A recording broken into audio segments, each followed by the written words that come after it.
You're listening to the I Love You Keep Going podcast with George Haas. For more information, please visit our website at www.mettagroup.org. That's www.mettagroup.org.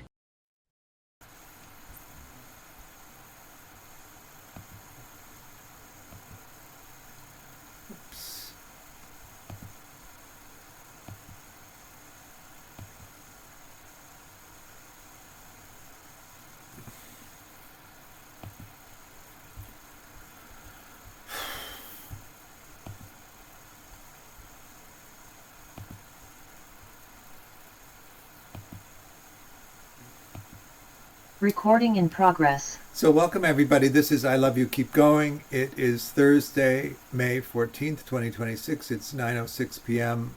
In London time. And I thought today that I would talk about this idea. Let me see if I can pull it up. Attachment styles in times of crisis. What is it like to be of a particular attachment strategy and have that under the kind of pressure that we often find ourselves in these days? At least I think if you pay attention anyway, it's an uncertain time, we might say. Secure people tend to turn toward each other and seek solace and comfort with each other, and also to collaborate in a way to respond to what's happening. How might we define what's happening? I think that in the largest sense, of course, we have these predicaments that we've not really had before. The uncertainty of climate change and how that might manifest in the different ways that it does. We're very dependent on the climate, just in terms of food production, let's say, and the monoculture of the West. We've developed this agriculture which is very dependent on a stable climate. The seeds that we have grow in a particular temperature range and wetness range, and the changes in climate that affect that. In the West, because we're a meat-centric diet, for instance, we have a third of the population, that the parts of the world that are more plant-based, for instance, Africa, and India, and China. Take 70 portions of plants to make 1 portion of meat. And so even if the food production drops by half in the West, we can simply move to a more plant-centric diet and have enough food, whereas the cultures that are largely plant-based don't have that option. Look at India, say, or China, or Africa, particularly the swath of the globe, maybe 19% or so that's in the tropics, are going to have difficulty in the summer months with surviving those temperatures, and so the populations are going to move. I think there's probably 60 million or so people already on the move from those environments, looking for a different place to live. And then, have you been paying attention to the climate maps? How the computer modeling is talking about some areas being advantaged and some areas being disadvantaged by the change of that? Or are you simply tuning it out because it's too much? I think that's an easy and obvious way to respond. We're all going to have to move to Vermont, apparently.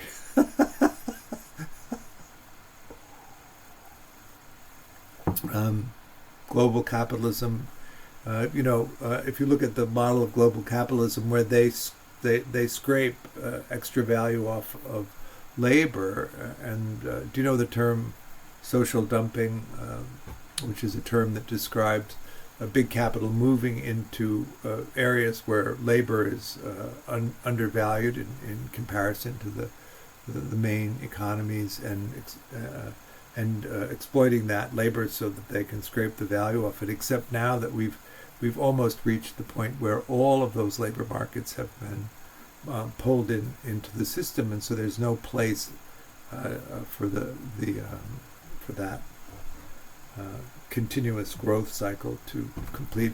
A growth economy model means the market has to keep growing in order for it to sustain itself, and we've perhaps reached a saturation point where that's not going to be possible. And 130 years ago, Marx predicted that when that happens, the whole politics is going to shift hard to an authoritarian right, which is where that authoritarian capitalism takes over to manage the system. How's that for a rosy picture? How do you deal with that? That's the question. Secure people, they tend to pull together with other people and begin to collaborate on solutions. So it's a sort of tying together. And insecure and disorganized attachment strategies tend to pull apart in a way.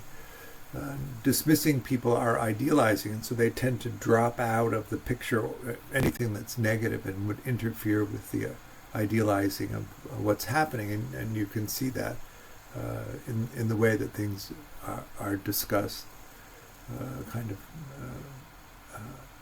endless positivity about the potential of things. You might hear that in the way that big tech is talking about what AI is going to do. I left big tech out of that equation, but it's certainly in there. The promise of artificial intelligence, which is going to relieve us all of the obligation to work and allow us then to explore what actually is going to be meaningful to us. Of course, if you can't sell your labor, where are you going to get the resources to do the exploration is the question. So the promise of a post-labor society, which is equivalent to a post-capitalist society, since capitalism derives its value from labor, really.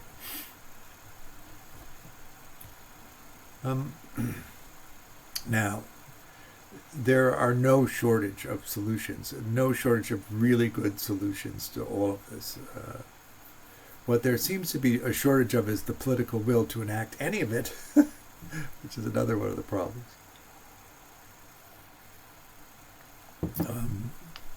Farage here in the UK is rising up. We have Trump at home.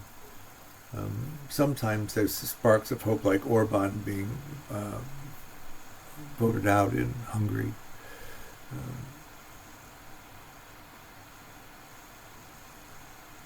So in an idealizing response, of course, anything that's difficult or negative is simply dropped out of the equation, and it's a pleasantly packaged understanding of the present and potential of the future.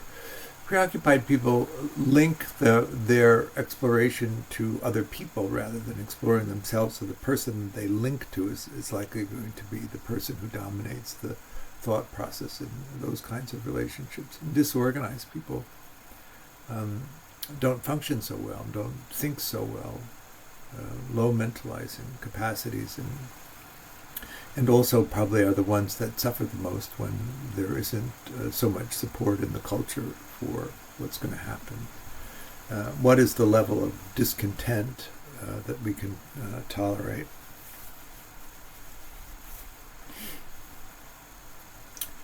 In American politics, I think I read somewhere recently that support for Trump is falling, even in his base, from, say, 36% of the electorate down to about 32%. But it's still an astonishingly high number, I think, for the policies that go on. And the level of corruption seems so glaringly obvious. And yet, you can still get up and go to the supermarket and go to work and visit with people and come home. And, so there's this big picture plus the small picture, the small movement of life. And in the West, we're so rich that these kinds of catastrophes,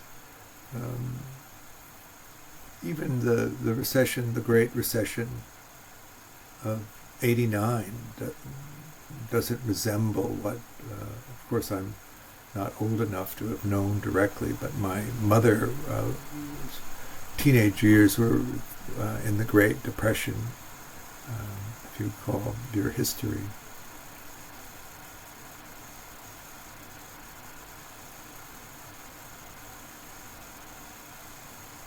So what do you do?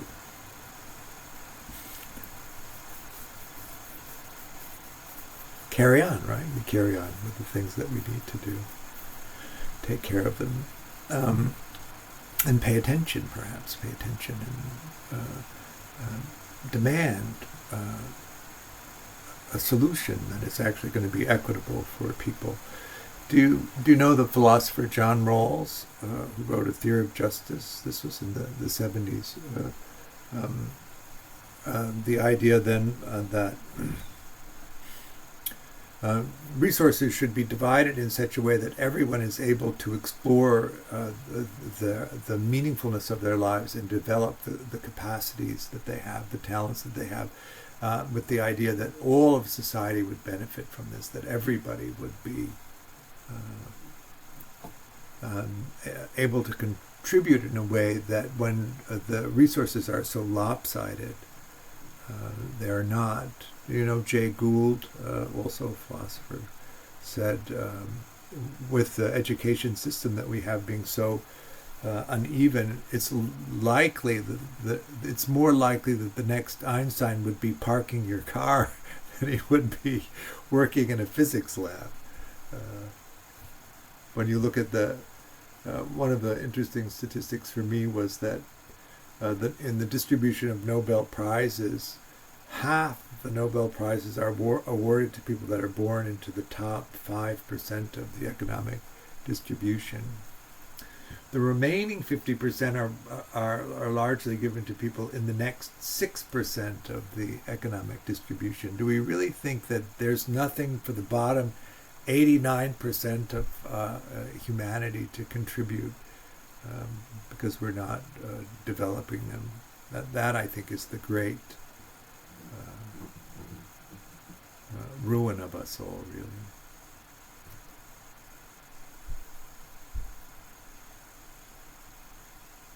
What do you do about that?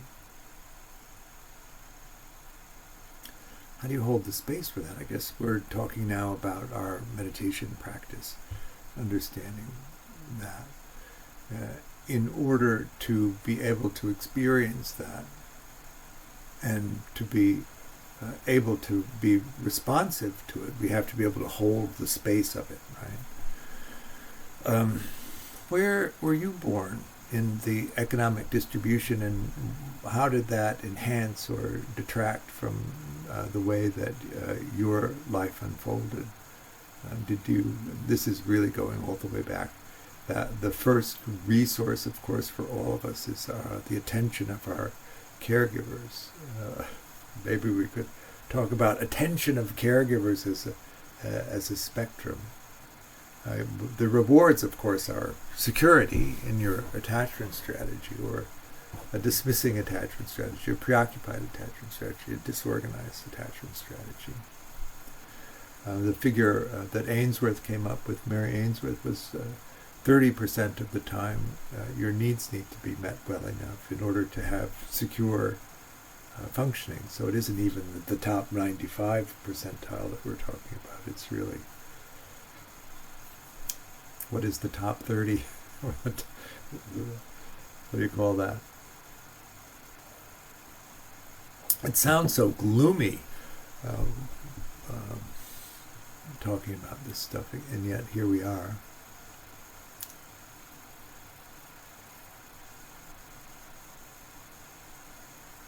So that first benefit of the reward of attention and interest, the thing that develops security children and infants really is attention and attunement, connecting empathetically and understanding the communication of the child, and then in interpreting that, provide the need that the child is asking for.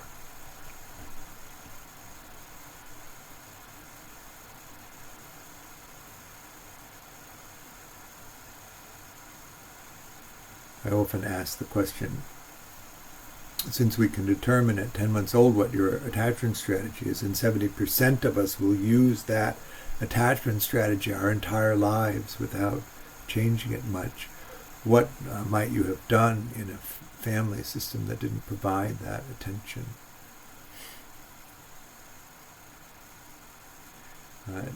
At 10 months old, did you type out an agenda and sit the family down at the kitchen table and say, listen, we need to go over this. This isn't going well. I can see in 20 years what it's going to be like.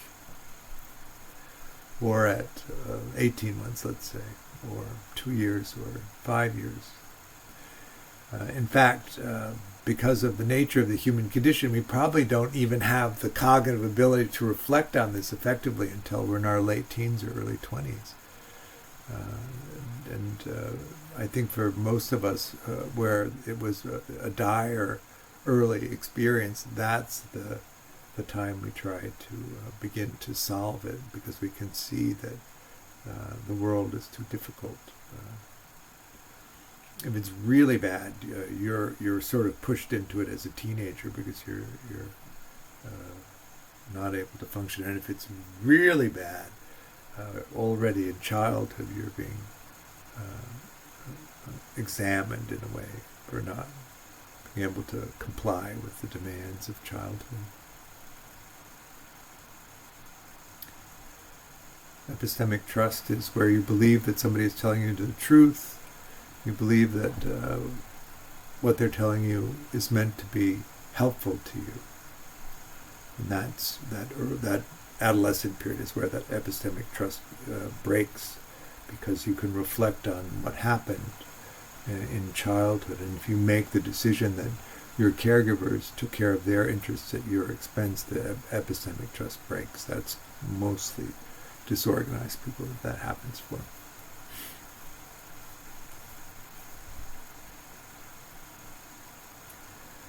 We talk a lot about emotional regulation and mentalizing in order to be able to track all of these things that are happening, and so that we become active in our responses rather than reactive.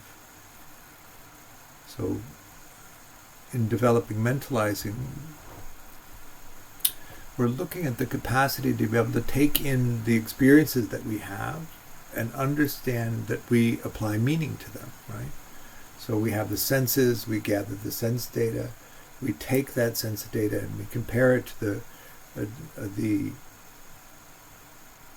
perceptual database, and then we attach meaning to it. That unfixated sensing experience then becomes fixated in meaning. In Buddhist thought, we would say that there's no intrinsic meaning to anything. Everything is defined by our experience in it. Suffering comes from grabbing on to the meaning that we give something and acting as if that's actually the meaning of it, and that it's a universal expression of meaning. We would call that non-mentalizing. But do you understand that in each moment you create a meaning that you associate to what's actually happening? And can you understand what elements in the perceptual database you used to create that sense of meaning? You'd have to be able to mentalize that, and you have to be able to mentalize it fast so that you can reflect on what it is that you're defining the present moment as. In a collaborative relationship, you are also then understanding what it is that you want to share about what that meaning is to someone else. And then you also have to understand how it is that you would actually express it to them. We call that transliterating, right?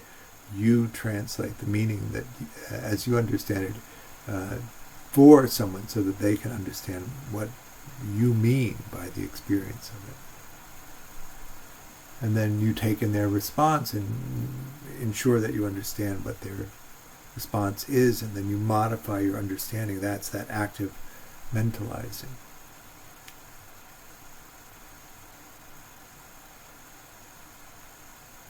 So you can train that. You can train that in meditation. Then also the emotional regulation. When things are frightening, which I think it's fair to characterize a lot of what's happening now as frightening, or certainly unpredictable. Unpredictable enough to be disconcerting. One of the things about secure attachment is it's based on reliability, right? You don't worry about whether somebody's going to show up. You assume that they're going to show up, and then, in fact, they show up. That's the sense of reliability. And then when they're not reliable, you don't have that sense of security.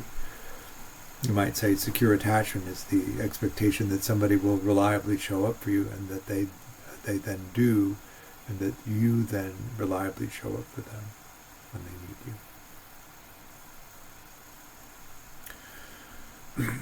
you. In order to resolve conflict in relationships, in order to resolve conflicts in the relation of society, your relationship to society, the small societies that you participate in, the relationship to the culture, you have to be able to hold intense emotions, so that emotional regulation is also something that we need to do, to develop a capacity for.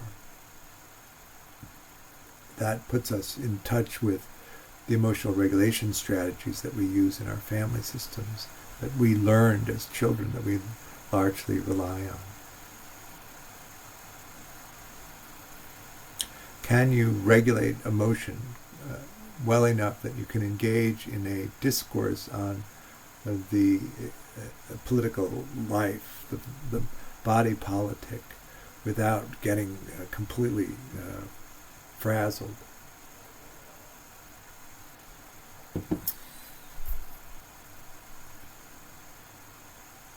What do you think?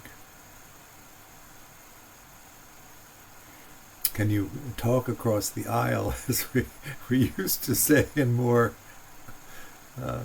collegial times?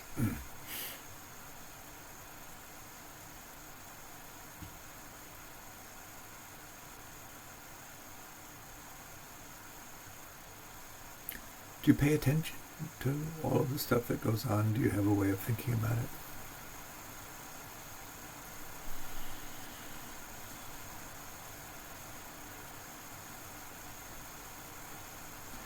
In the, I think also one of the things we would talk about is the development of positivity, intentional positivity. We have these two systems. One is very sensitive to negative stimulus, and one is sensitive, much less sensitive, but sensitive to positive experiences.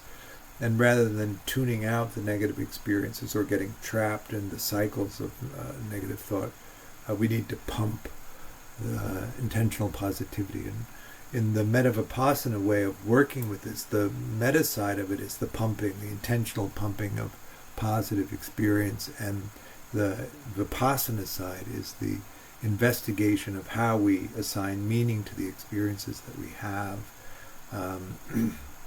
and the evaluation of how accurate the meaning that we assign to things is.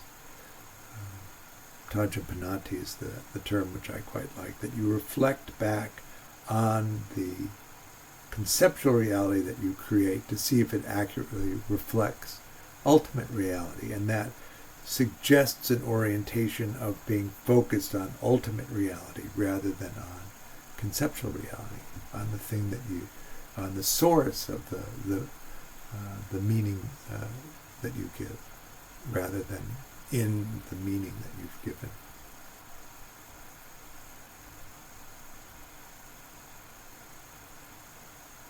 I personally think that we're past the time where we cannot be active in our response to what's going on, because the assault against these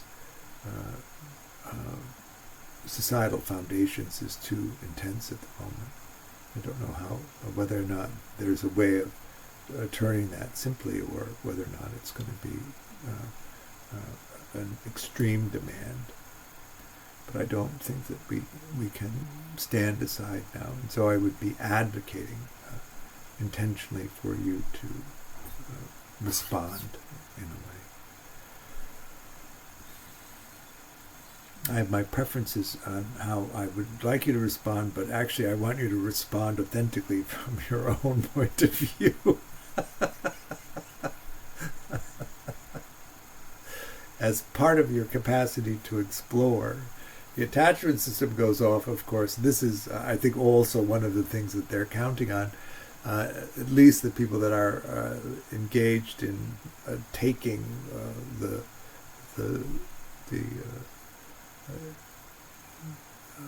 democratic structures and moving them into an authoritarian right structure.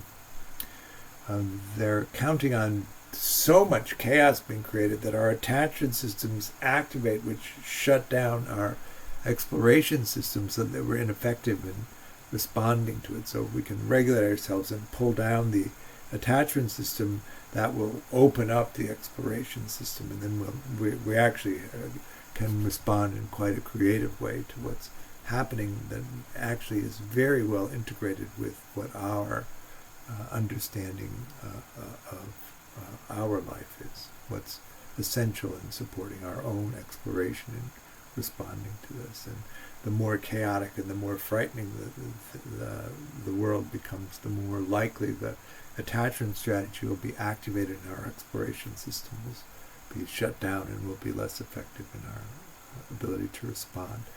In order to get the attachment system to shut down, of course, we have to be connected to people who are regulating to us so that we can settle into connection to them, which then opens up the possibility of a creative response.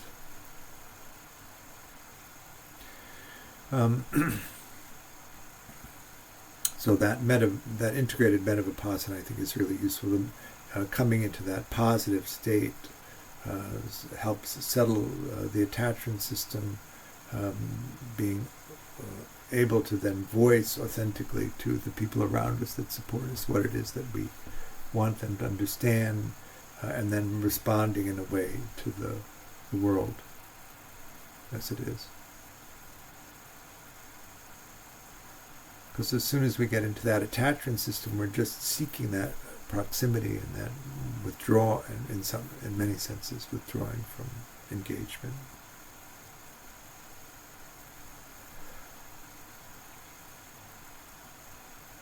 More hopeful, less hopeful.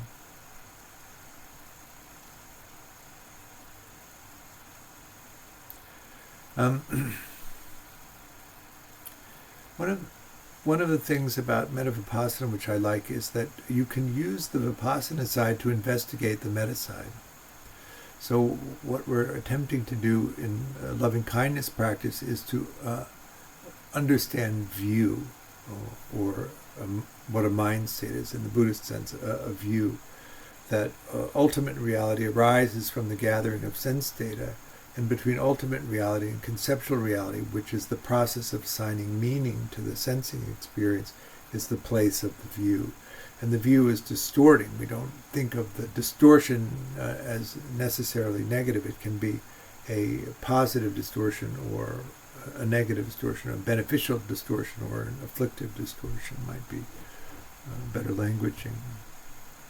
That we incline our perception of reality in a positive way, which is then opening and supporting exploration.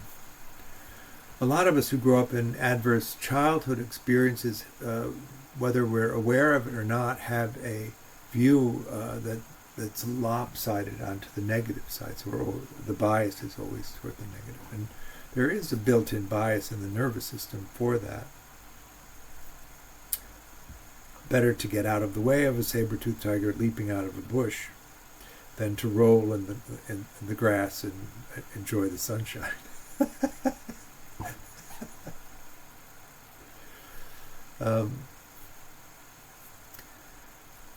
What's the view, right? if you don't know what a view is, or you don't know what a mind state is, then it's very hard to discern what effect the mind state is having on your perception of what's actually happening. And so you can, in the loving kindness practice, attempt to hold the view of loving kindness, and you can use the Vipassana practice to deconstruct the view and understand what view you're holding. When I started to do that investigation, I wasn't really able to construct very easily a loving kindness view, but I was able to recognize easily an anger view because I had it so frequently. It was like an abundant resource.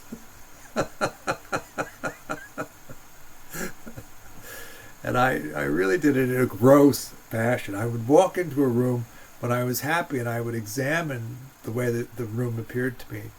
Then I would walk into the room when I was angry and I would examine the way that the room appeared to me. And they looked, the differences began to show up and how differently the room looked, how delighted I would be to be in the same room, and how drab and shabby I would think the room was when my mind was angry, which is that breaking of that belief that your perception of things is actually what's happening.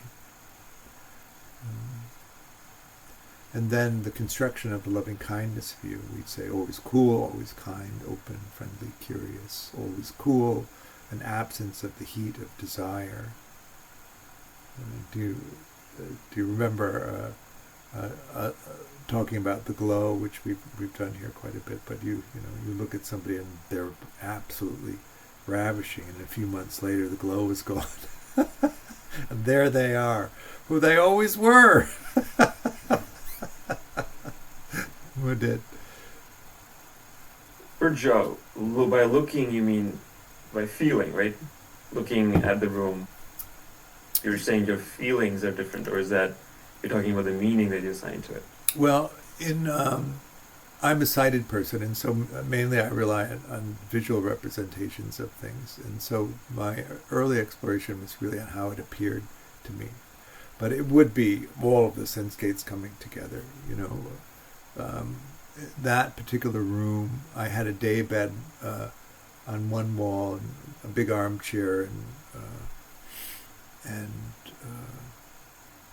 some days I would think it was just completely ideal and fantastic, and some days I'd think that the furniture was rubbish and I should get new, right? But the room hadn't changed particularly. So it was the perception of it, the meaning that I gave to it. Is that making sense yet?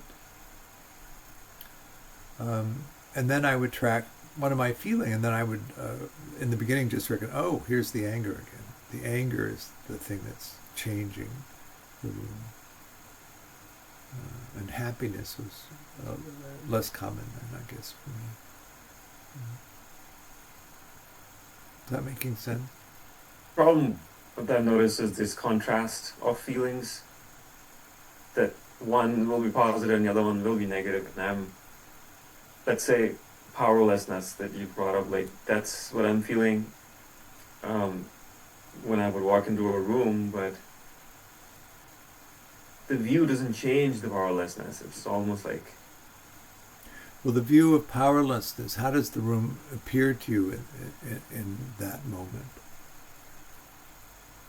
For me, if I feel powerless, I would be looking around for a place to hide.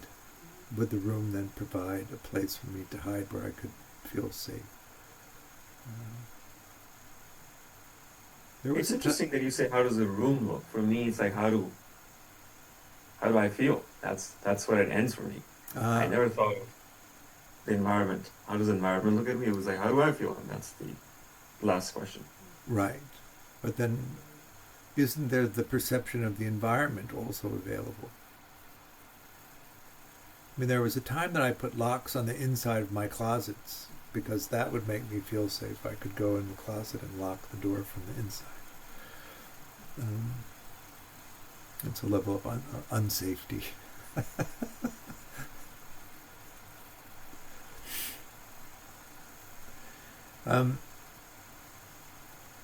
What is a view without desire, right? Without anger, with a sense of friendliness, a sense of caring, sense of curiosity. Curiosity. You know, the feeling of curiosity, that sort of energy. Do you know when curiosity then gets formed around achieving something, or when curiosity is simply open to whatever happens, the difference of those views? That sort of childlike, I guess is one way to put it, as opposed to childish, childlike openness, where the filters of societal values aren't necessarily there, and it's simply the doing of it that is what is interesting.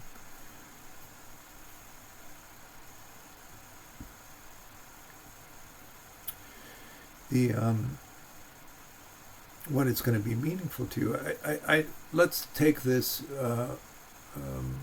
well, in many ways, preposterous idea of the AI revolution, that we're all going to be freed up to explore whatever it is that we want, right? What is it that then has meaning for that exploration? I say preposterous not because I don't think AI could do that, but I don't think that in the capitalist frame that's what the intention for it is really. But I love that idea. Maybe we can actually have that. That we move from labor to post-labor.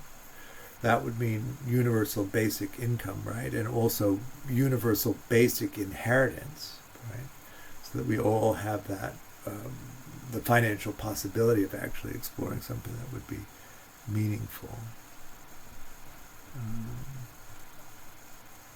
And then what would that be? This is the thing. What is it that actually excites you? We talk about we're all conditioned beings, right? We all make meaning. We all assign meaning based on the experiences that we've already defined.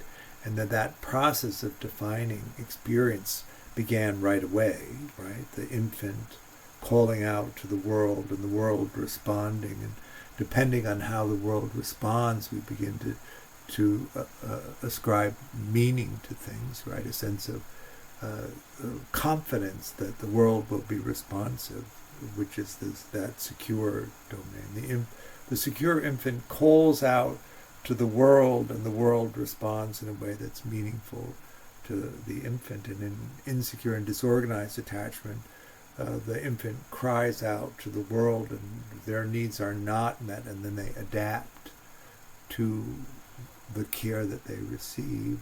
Or the insecure, that's the insecure realm. The disorganized realm, the child is frightened by the response, so that even the act of calling out is questionable for them because the way that the world responds to them.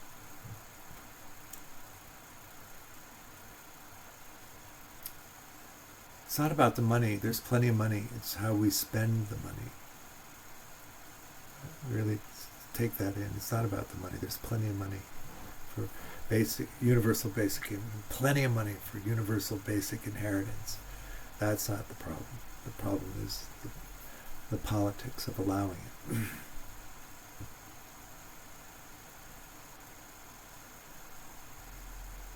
One of the things that's so interesting about the meditation path in the exploration of this is, and so different from the West. You know, the West, the self experience is the dominant, and in the Buddhist view, of course, the self is insubstantial and it arises in the present moment. But in Western psychological terms, the self is the thing that's the center. The unconscious, the id, is actually the center of the conception in the Buddhist world. The unconscious process is the thing that the self witnesses, and we know and attempt to understand what the unconscious process is by the reflections of the self, by paying attention to that process. And the superego in the West, of course, is that critical self-talk that we experience. But that's actually the emotional regulation process. And if we have a harsh set of emotional regulation strategies, we have that very harsh voice. But the purpose of that really is to regulate emotionally and to come into a homeostatic place of balance so that we can move easily from that attachment activation to the exploration activation, that back and forth. So we begin the examination of that. The reason that the meta-vipassana approach is so appealing is that we can attempt to explore how to hold a view if we don't actually have agency in that. Understand what a view is. We begin to track what the views are. This is the view of anger. This is the view of happiness. This is the view of loving kindness. This is the view of compassion. This is the view of sympathetic joy. This is balance. This is equanimity. And we can track all of that. And then in tracking that, we can develop the agency to affect the view in that low mentalizing place. We are really subject to the winds of the mind, which makes life seem very unstable and very difficult, right? And then what we often do in response to that is restrict stimulus. And the more sensitive we are to the winds of the mind, the more we restrict experience. Or we try to control the environment so that we're not triggered, is I think unpopular. We're not triggered, and so we don't have to wrestle with the winds of the mind that we don't feel we have any agency for. But in the practice of meditation, where we can begin to develop the capacity to recognize what a view is, when is the mind equanimous and when isn't, when it is not, and then we can recognize whether this is a view we want to hold or not, and then have the agency to change the view. We're no longer subject to the winds of the mind, and so we don't have to restrict the stimulus to the degree. You have agency there. We can cause another view. We can recognize when the attachment system is active and know how to settle it so that we can get back into the exploration piece. We can stop attempting to force exploration when the attachment system is active, because we recognize that we need to settle it, and once we've settled it, we can go back to the exploration and solve the problems that arise easily, whereas when the attachment system is active, we can't solve it. Is that making sense? And this happens in that exploration. Once you understand what a view is and can hold, the loving kindness view, you have real agency to be able to change the view when it happens.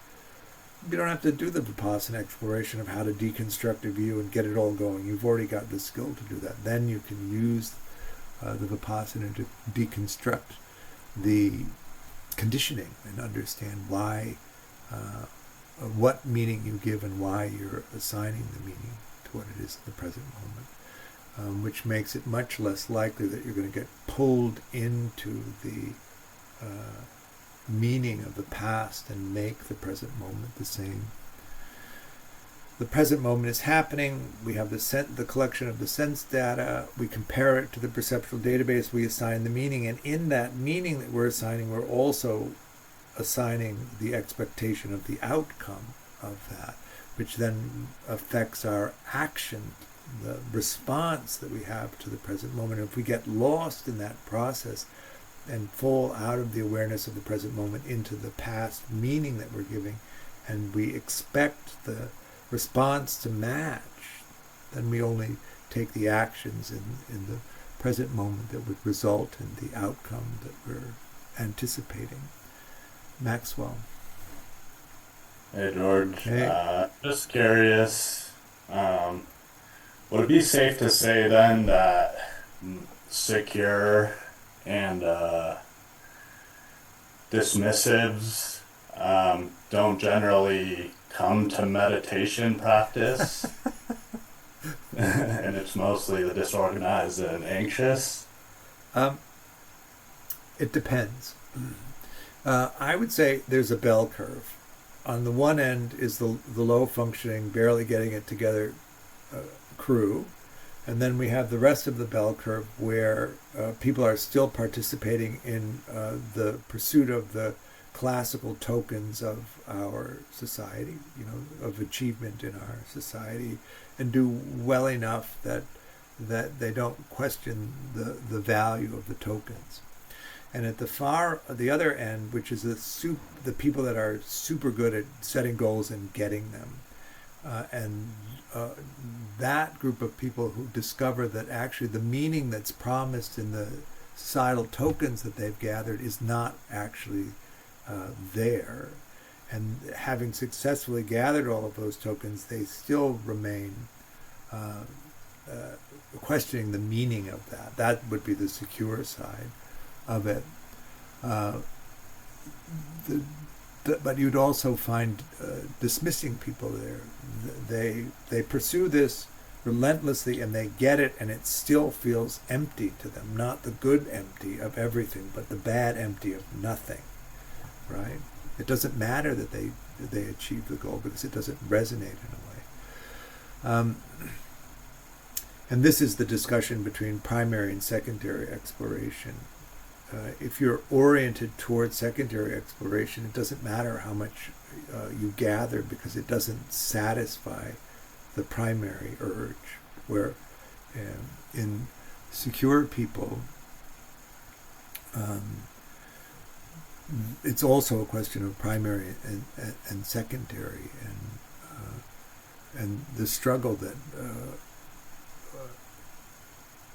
comes from how well your primary exploration needs match what's valuable in our culture.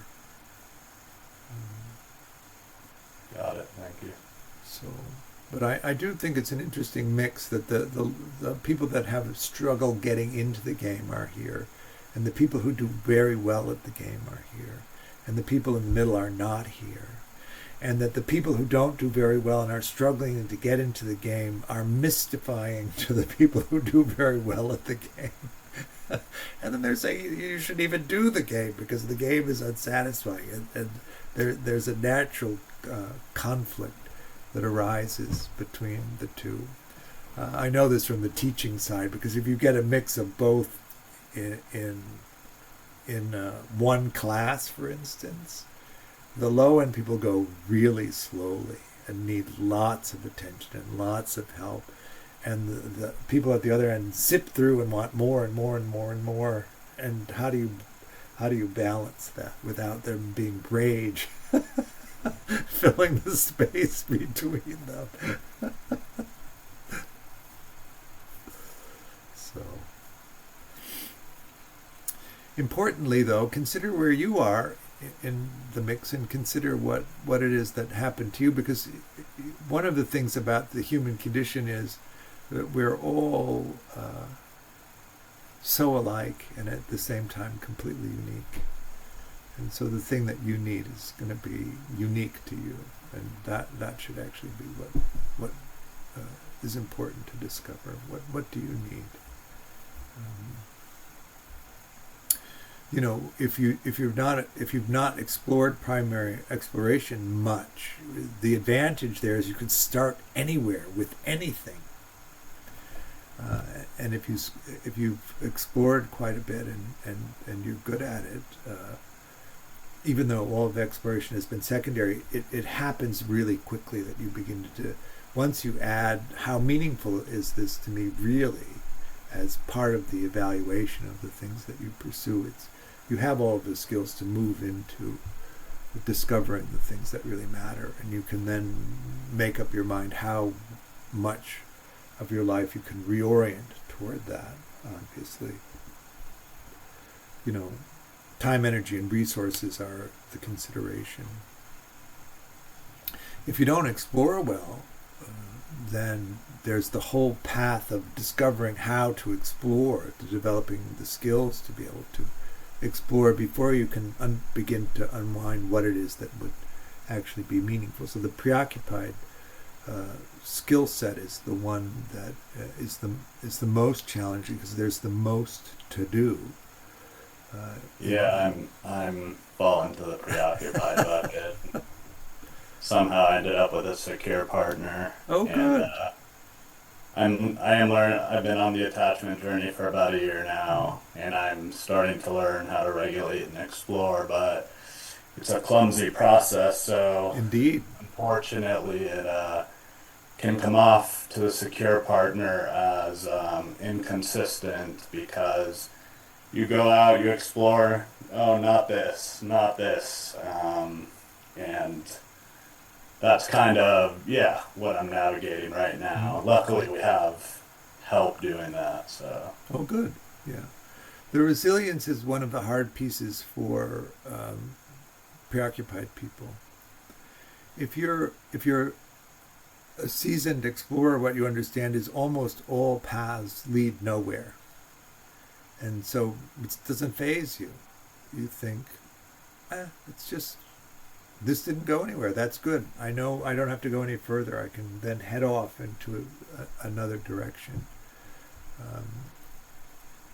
And a lot of times with preoccupied people is it's so hard to get yourself to do it. The expectation is if there's no payoff, I'm doing something wrong, or the helplessness then rises up.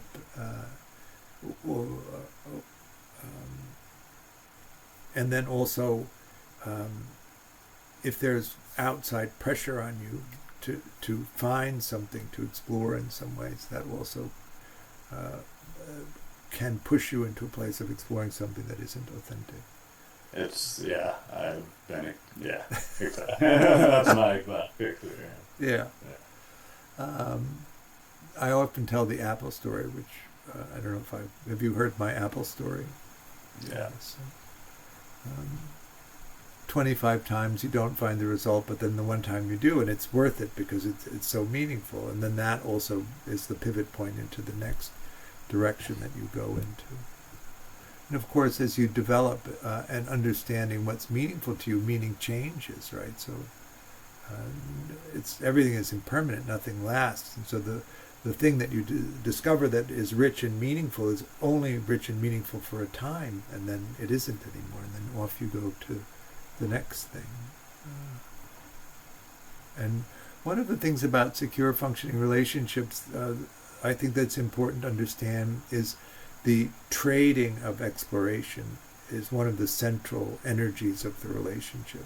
You go out and discover something that's meaningful to you, and then you come back, and in the expression of what you found that was meaningful illustrates the process of exploration to the other person, that they then can use that as a source for their own exploration, and they come back and they express to you what they found out.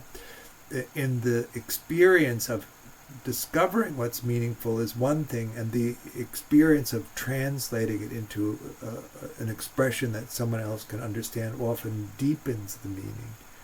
And then the shared experience of the meaning also. You find out something that's really exciting and important, and you part of the process of that is the expression of it. All right, and so you come back to somebody who's interested and has been following your exploration and wants the update. How's the exploration going? And it's hard to maintain secure, functioning relationships if you can't offer that, right? So Luckily, I have a patient partner. Good. Thank you, George. Well, I think it's you. Particularly for preoccupied people, you find somebody who's secure, and then the preoccupation settles, right? And then that opens up the possibility of exploration. Whereas if you had an insecure or disorganized partner, it would activate the preoccupation more. What about if you have a partner that's earned security, not natively secure? Would an anxious person coming into a romantic relationship possibly reactivate some of the insecure strategies? Yeah, it could, certainly. But insecurity, if you earn security, it's not, it's substantial. it should be able to weather that. Remember that in each moment you're creating the meaning of the present moment, and you're creating it from a perceptual database, and in order to earn security you've remapped the perceptual database so that it's able to create security in the formation of meaning in the present moment. It is a progressive process. The more you create a conceptual reality that's secure, the more robust the database is. But it's possible to get into an area of the database that hasn't been reworked so well, and then you would make in the present moment a less secure, insecure response, but that would be momentary, and then in the next moment you were likely to create a secure response or secure meaning. So it becomes more and more robust over time. But that's wonderful, really. You would have, of course, formed the basis of the relationship on the insecure dynamic, and so then there's a renegotiation. Also, that's a lot of renegotiation, a lot of pretend mode on my side, which is extremely painful once you become aware of it, and even once you're aware of it, I did it again. Well, yeah, it's well, in that moment, right? What we're really attempting to do is pull the anxiety of abandonment below the threshold of authentic expression. And in a moment, if the abandonment anxiety exceeds the level of authentic, you just don't do it. You do the inauthentic thing. And then as soon as you recognize it, and as soon as the anxiety is low enough, you immediately correct it. Oops. I think it's a good lead into that.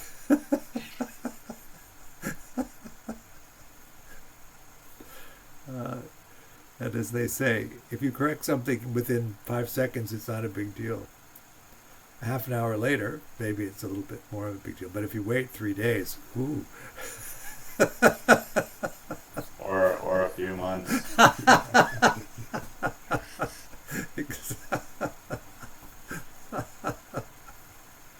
Exactly. All right. What do you say we do a little practice? What do you want to do?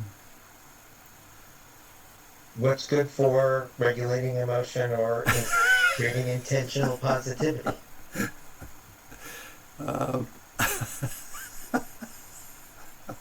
Sorry. It's I'm just totally delighting in the Post-its.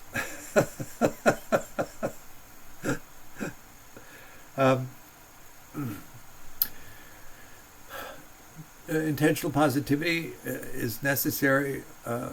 Emotional regulation is necessary. Mentalizing is necessary.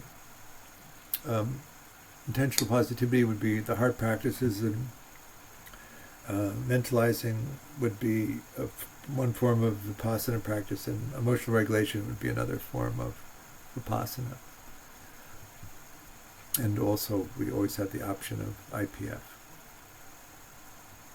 Which would you rather? We have one in for vipassana. Vipassana. All right. And did you want to focus on mentalizing or on emotional regulation? Mentalizing. Okay. Ready? We'll go ahead and settle in. Okay. Let go of the meditation.